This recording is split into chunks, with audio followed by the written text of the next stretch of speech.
Hi, I'm Dr. Andrew Glover. I'm the owner of Revive Periodontics and Implants. I know that every patient walks through our doors with a story, and that story informs us about what your values are, but it also shares about what your concerns are and questions are.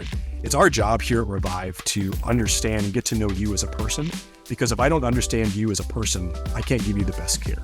You and I need to be able to relate to each other, and part of that is me understanding what questions you have, what concerns you have. And so when you come to a dental office, you expect to, get poked and prodded and have an exam and all of that stuff and look at some x-rays that you might not understand, a lot of numbers and all of that. And that's definitely part of what we do, but the other part of it is understanding you as a human and understanding what really matters to you.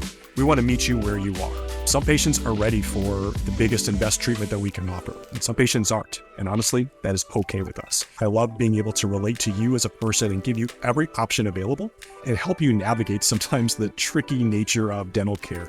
Here at our office, we utilize the latest technologies to make sure that everything is safe, it's predictable. We want to make sure that you feel comfortable as well as informed through the entire process. Those are some of the values that we have here at Revive. Revive.